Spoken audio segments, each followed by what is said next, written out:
حاصل بعد حادث 16 جون 2012.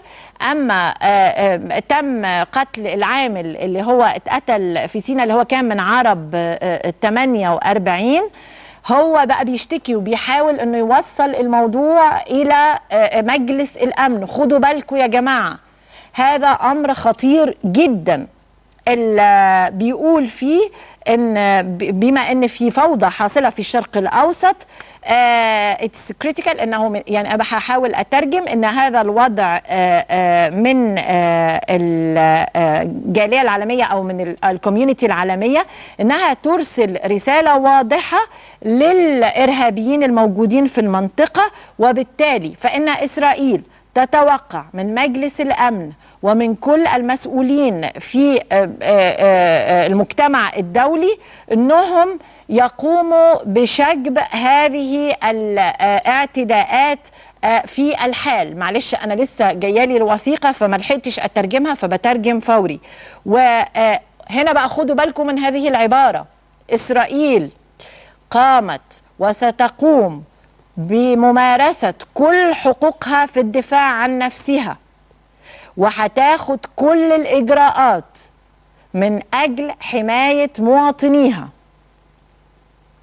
يا جماعة هذه العبارة غاية في الخطورة.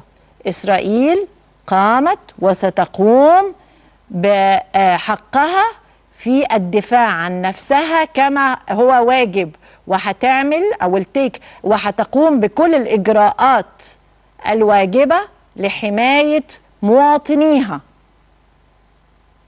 وطلب ان هذا الخطاب يوصل لمجلس الامن ولبان كيمون، وارسل او خطاب مماثل لبان كيمون اللي هو امين عام الامم المتحده، وموقع من رون بروسوب امباسادور السفير، اسمه رون بروسوب السفير والمندوب الدائم لإسرائيل في الأمم المتحدة. الخطاب أمامكم على الشاشة. هذه الوثيقة غاية في الخطورة ومؤرخة بتاريخ 19 جون اللي هو الشهر الحالي، يونيو 2012. يعني احنا بنتكلم على من يومين 3 فاتوا.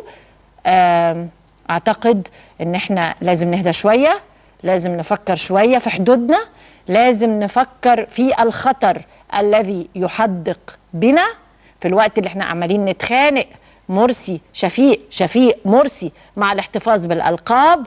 يا جماعة في عدو بيتربص بنا. أنا جبت لكم وثيقة، أنا لا أتحدث من فراغ. عندما تتحول مسألة الحدود إنها تكون مسألة توصل لمجلس الأمن، يبقى هنا بقى الخطر بدأ. خدوا بالكم يا جماعة. اللهم قد بلغت، اللهم